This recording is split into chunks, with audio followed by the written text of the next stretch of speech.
ભારતીય જનતા પાર્ટીના સાંસદ કંગના રનૌતનો રાહુલ ગાંધી પર શાબ્દિક પ્રહાર, વિદેશમાં દેશના અર્થતંત્રની બદનક્ષી ન કરવા આપી સલાહ।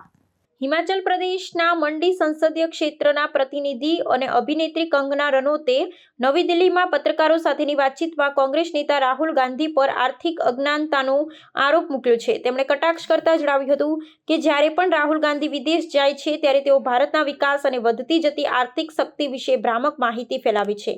સાંસદના મતે રાષ્ટ્રીય હિતોને બાજુ પર મૂકી વિદેશી ધરતી પર દેશની મજાક ઉડાવવી એ જવાબદાર લોકતાંત્રિક નેતાને સોંપતું નથી। તેથી તેમણે અર્થતંત્રના વિષયમાં વિશેષ તાલીમ આપવી અનિવાર્ય બની ગઈ છે। આ નિવેદન પશ્ચિમ એશિયાના સંઘર્ષ અને વૈશ્વિક બજારમાં ચાલી રહેલી ઉથલપાથલ વચ્ચે ભારતની મજબૂત સ્થિતિના સંદર્ભમાં અત્યંત મહત્વનું માનવામાં આવે છે। કંગના રનૌતે ભારપૂર્વક કહ્યું કે ભારત અત્યારે વિશ્વનું 5મું સૌથી મોટું અર્થતંત્ર છે ને પ્રધાનમંત્રીના નેતૃત્વમાં દેશ વિકસિત રાષ્ટ્ર બનવા તરફ અગ્રેસર છે। આવા સમયે વિપક્ષી નેતાઓ દ્વારા નકારાત્મક પ્રચાર કરવાથી વિદેશી રોકાણકારોમાં खोटा संदेशा जाए छे, जे सीधी रीते देशना युवानोना रोजगार और आर्थिक समृद्धि ने असर करी सके छे। बैंक जो है किसी भी अर्थव्यवस्था का जो है वो आधार होते हैं।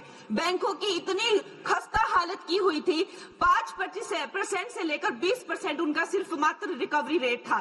और ऐसे यहाँ के वित्त मंत्री थे कांग्रेस के जो कहते थे कि ये अनपढ़ गवार लोगों का देश है, ये क्या डिजिटल पेमेंट्स करेंगे। और हमारे प्रधानमंत्री जी ने जो भारतीयों का आत्मविश्वास तार तार कर दिया था, ये कांग्रेस के लोगों ने उन आत्मविश्वास को जगाया। 50 करोड़ से ज्यादा जन धन खाते खोले, जन जन को जो है बैंकों से कनेक्ट किया और आज जो है बैंकों का जो है सशक्तिकरण जो है प्रधानमंत्री नरेंद्र मोदी जी ने किया है।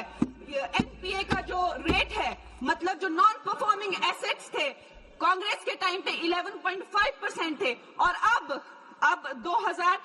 मार्च 2025 में वो घटकर 2.25% हो गए हैं। लेकिन राहुल जी क्या कहते हैं कि हमारी इकोनॉमी तो डूब रही है, कहीं कहीं जाके वो देश के बारे में इतना गंदा बोलते हैं। उनको एक ट्यूशन देनी चाहिए और उनको बताना चाहिए कि 3% जो है ग्लोबली एक्सेप्टेबल है, it is in a very good position और उनको शर्म आनी चाहिए। हर जगह जाकर जो है भारत की इकोनॉमी के बारे में इतना गलत बोलते रहते हैं।